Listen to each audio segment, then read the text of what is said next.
Es increíblemente enriquecedor y profundo este primer capítulo de Pedro que hoy comentaremos y la cantidad de terreno que cubre. Pedro comienza su epístola con una meditación sobre el carácter de la Trinidad, mencionando al Padre, al Hijo y al Espíritu Santo. El Padre ha provisto un Salvador en su Hijo Jesucristo y nosotros somos elegidos en Él para la santificación y la obediencia. Amamos a Jesús y en Él nos regocijamos porque por medio de su muerte y resurrección obtenemos la promesa de una herencia incorruptible en el cielo. Aún en medio de pruebas podemos regocijarnos en gran medida en la salvación que nos ofrece en Cristo. Sus cartas fueron el medio de despertar el ánimo y fortalecer la fe de los que soportaban pruebas y aflicciones y de estimular a las buenas obras a los que, atravesando por diversas tentaciones, estaban en peligro de perder su confianza en Dios. Y Pedro recuerda a sus lectores, que son extranjeros dispersos en el mundo, que son la continuidad del pueblo de Dios del Antiguo Testamento, habiendo sido redimidos de sus vanos modos de vida y nacidos de nuevo a una esperanza viva por la resurrección de Jesús. Por lo tanto, deben comportarse como miembros de la comunidad de la fe en vista del juicio venidero. Y como consecuencia, los cristianos deben vivir vidas santas, llenas de obediencia a la verdad, en comunidades que se caractericen por el tipo de amor que viene de un corazón puro. Hay mucho que cubrir en este tema, así que ve por tu Biblia, tu tableta, teléfono, y en un momento más regresaré.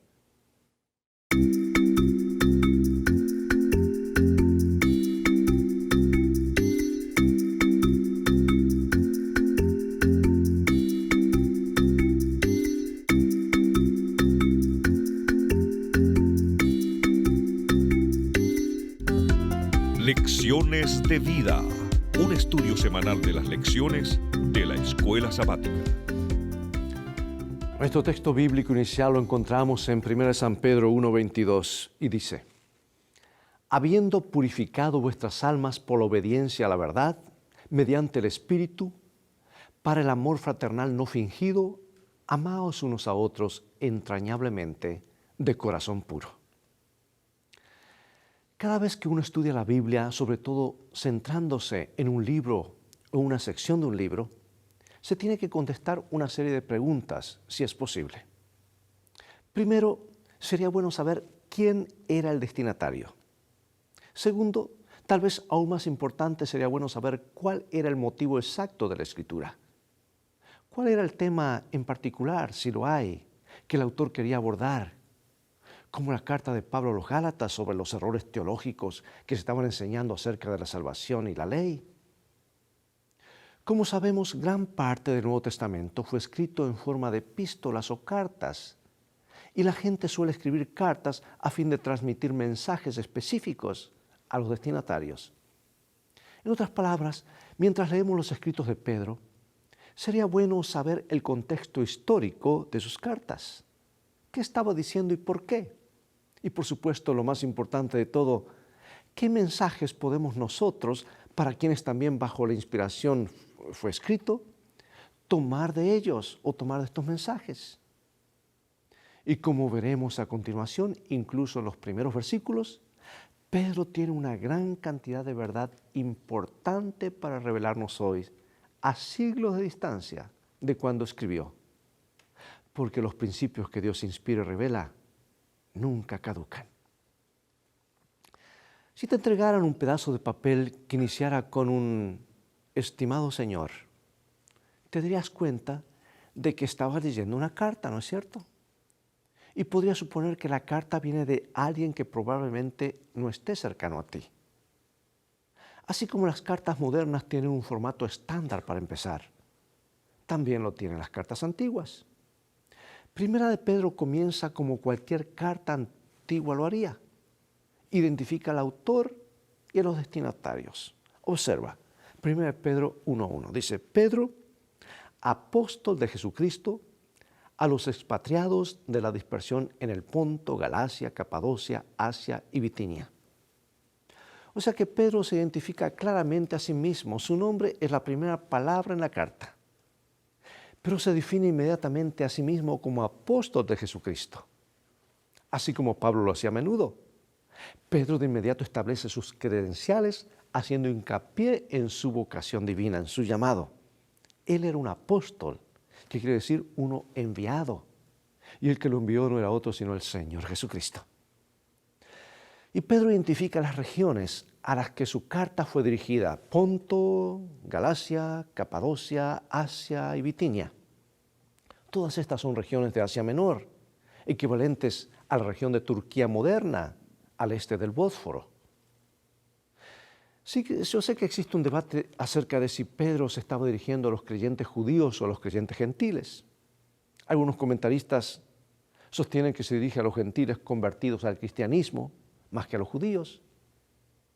Lo que es más importante para nosotros, sin embargo, no es tanto la audiencia, sino lo que nos dice el mensaje, ¿no es cierto? Ahora nota cómo lo llama Pedro, versículo 2. Elegidos según la presciencia de Dios Padre en santificación del Espíritu para obedecer y ser rociados con la sangre de Jesucristo.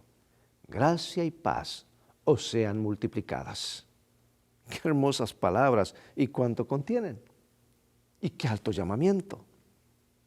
Ya sea que ya haya escrito a judíos o gentiles, Pedro estaba seguro de una cosa: eran elegidos según la presciencia de Dios el Padre. Y les recuerda que aunque son extranjeros en las provincias en las que residen actualmente, Dios los ha escogido de acuerdo con su divina presciencia divina. Con su presciencia divina. Porque Él conoce las cosas desde el comienzo. Ellos han sido separados por el Espíritu de Dios para un propósito especial, a saber, para la obediencia y para ser rociados con la sangre de Jesucristo. Esta última parece ser una alusión al establecimiento del pacto mosaico en el cual las personas prometieron obediencia al pacto. El pacto fue entonces ratificado rociando la sangre del sacrificio sobre el pueblo. Pedro entonces expresa para sus lectores un deseo de que la gracia y la paz estén con ellos en su totalidad. Considera esto. ¿De qué manera podemos ser considerados extranjeros en este mundo? La palabra de Dios menciona esta expresión elegidos en diversos lugares. Veamos algunos versículos ahora para entender lo que Pedro quiso decir cuando llamó a estas personas los elegidos. Vamos a 1 Timoteo capítulo 2, versículo 4.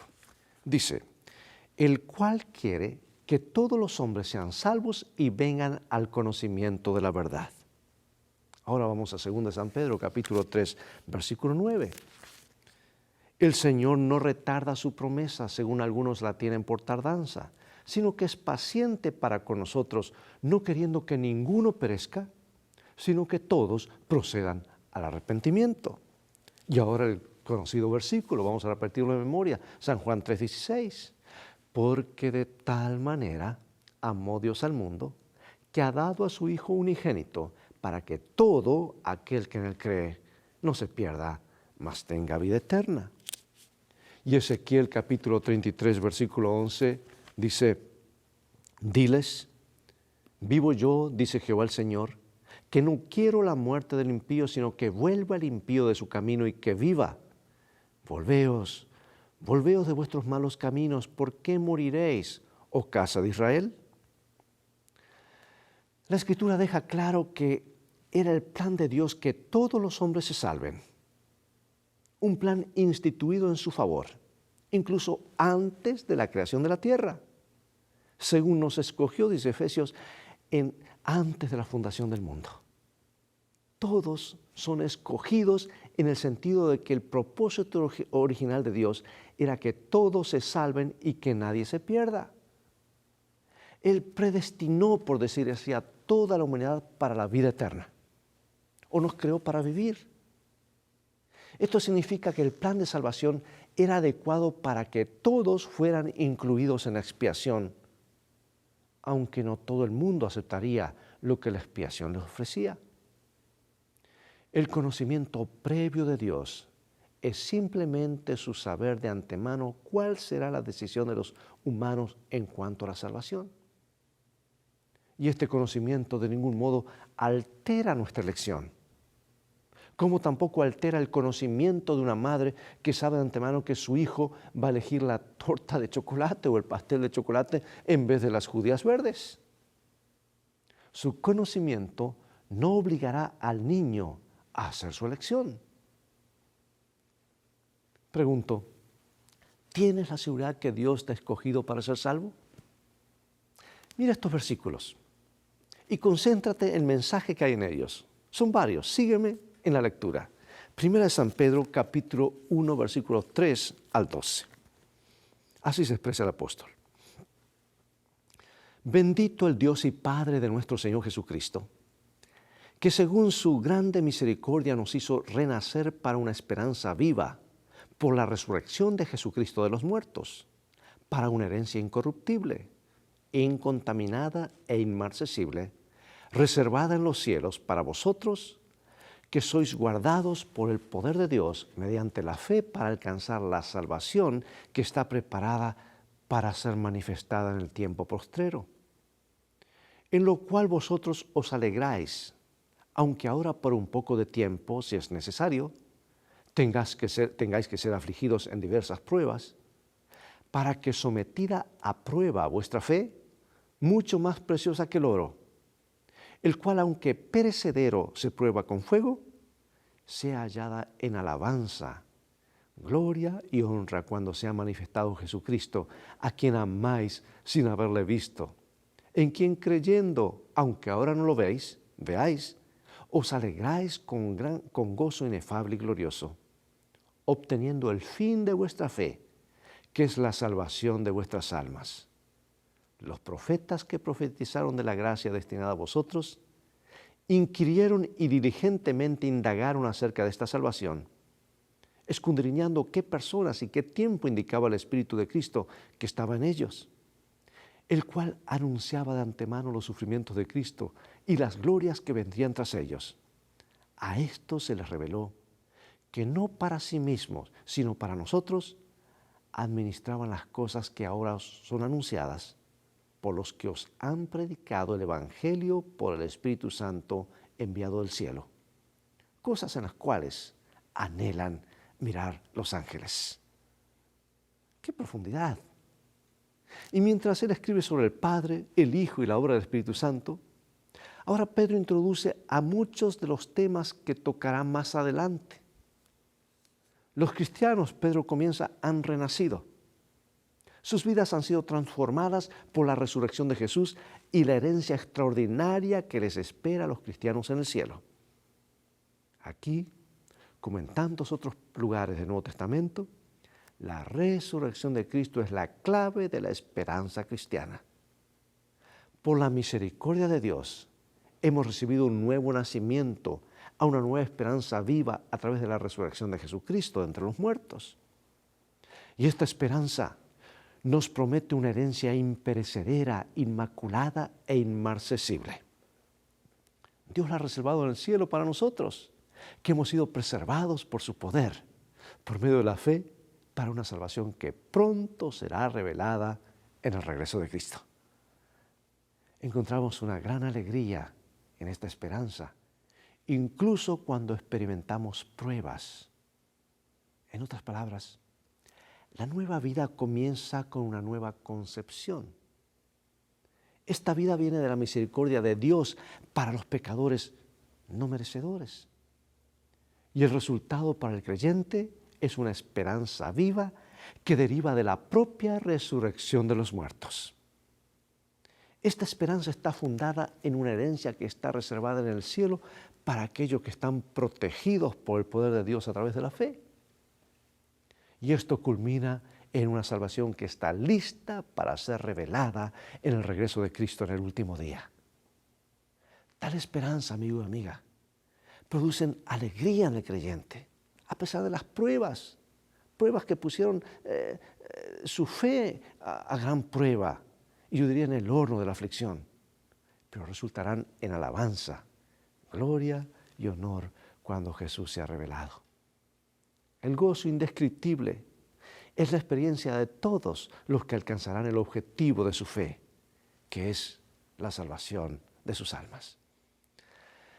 Esta esperanza da a los cristianos un motivo de regocijo, a pesar de que muchos que están leyendo 1 Pedro, los que estaban leyendo estaban sufriendo y tal vez están sufriendo hoy. ¿Sabes? Este sufrimiento prueba y perfecciona su fe, así como el fuego prueba y refina el oro. A pesar de que los lectores de Pedro no han visto a Jesús durante su ministerio terrenal, lo aman y creen en Él. Y el resultado de su fe en Él es la salvación y la promesa de una herencia incorruptible, incontaminada e inmarcesible, reservada en los cielos para vosotros, dice el apóstol. Pedro también les hace saber que los antiguos profetas habían predicho la gracia destinada a vosotros, como él menciona.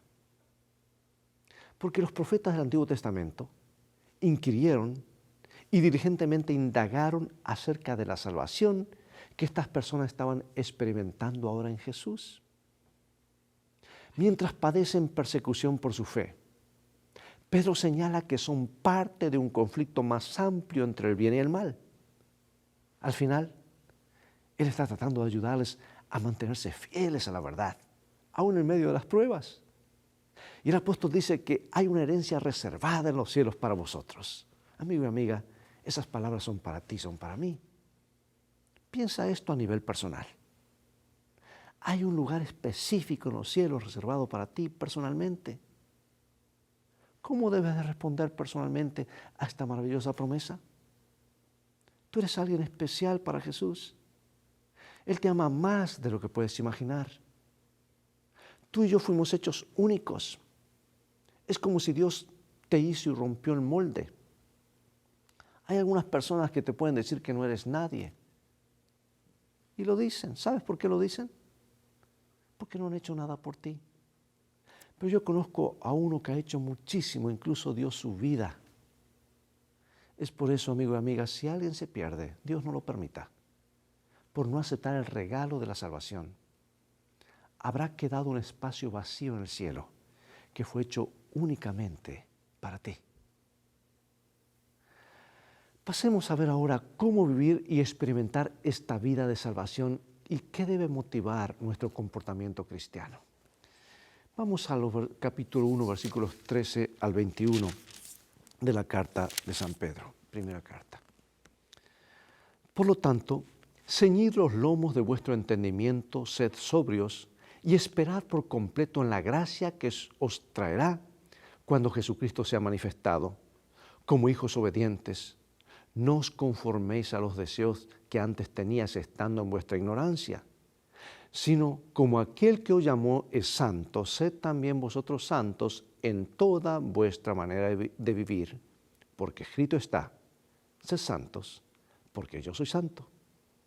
Y si invocáis por Padre a aquel que sin acepción de personas juzga según la obra de cada uno, conducíos en el temor todo el tiempo de vuestra peregrinación, sabiendo que fuiste rescatado de vuestra vana manera de vivir, la cual recibiste de vuestros padres, no con cosas corruptibles, como oro o plata, sino con la sangre preciosa de Cristo, como de un cordero sin mancha y sin contaminación, ya destinado desde antes de la fundación del mundo, pero manifestado en los postreros tiempos por amor de vosotros, y mediante el cual creéis en Dios, quien le resucitó de los muertos y le ha dado gloria, para que vuestra fe y esperanza sean en Dios.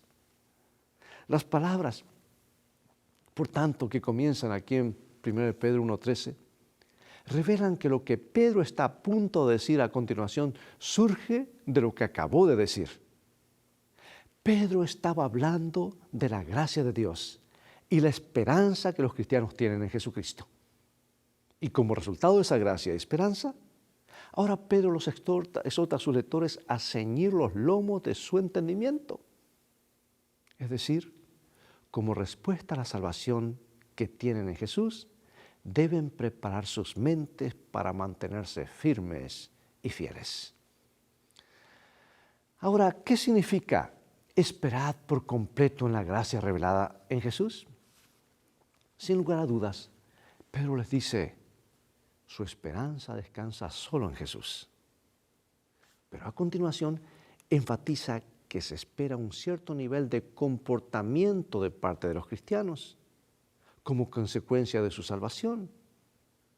Señala tres de las grandes motivaciones que están detrás de la conducta cristiana: el carácter de Dios, el juicio venidero y el costo de la redención. Lo primero que motivará el comportamiento cristiano es el carácter de Dios. Este carácter se puede resumir de esta manera: Dios es santo. Por eso Pedro cita de Levítico 11 cuando dice, sed santos porque yo soy santo.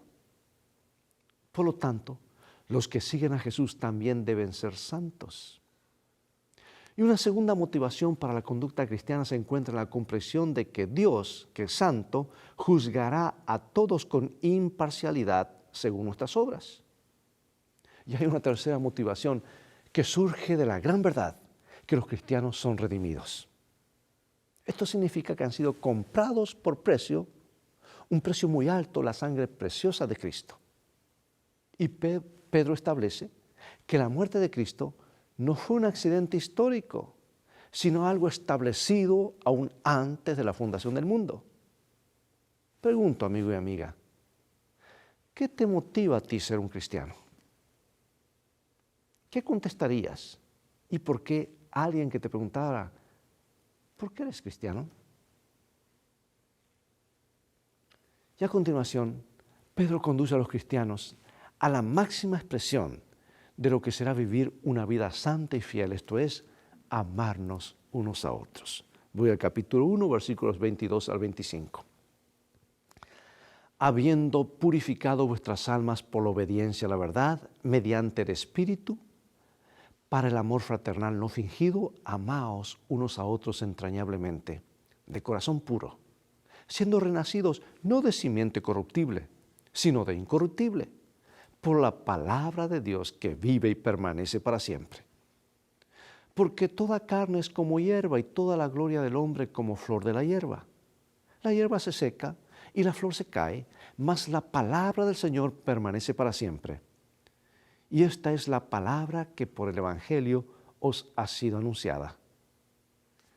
O sea que el punto de partida de Pedro es que los cristianos ya están purificados y están viviendo en la obediencia a la verdad. Y a través de su compromiso con Jesús y por medio de su bautismo, los cristianos se han purificado a sí mismos al apartarse para Dios. Y hacen esto al obedecer la verdad. ¿Sabe que este cambio en sus vidas tiene la consecuencia natural de conectarlos con una relación estrecha con otras personas que comparten una cosmovisión similar? Y estas relaciones son tan cercanas que Pedro usa términos relacionados con la familia para describirlos. Los cristianos han de actuar por amor fraternal. Termino con esta historia. Una noche en Filadelfia, Pensilvania, Estados Unidos, un hombre llegó a un pequeño hotel y se acercó a pedir un cuarto. George Bolt era el empleado de turno aquella noche. Él dijo, lo lamento, señor, todas las habitaciones están ocupadas esta noche. El hombre anciano comenzó a caminar hacia la puerta y dijo, lo siento, mi esposa está enferma y necesito un cuarto. No hemos podido encontrar ninguno esta noche. El anciano iba de salida cuando George le dijo, espere, señor, no le dije que no le podré dar una habitación, dije que ya no hay espacio en el hotel. Pero si su esposa está enferma, le puedo brindar mi cuarto.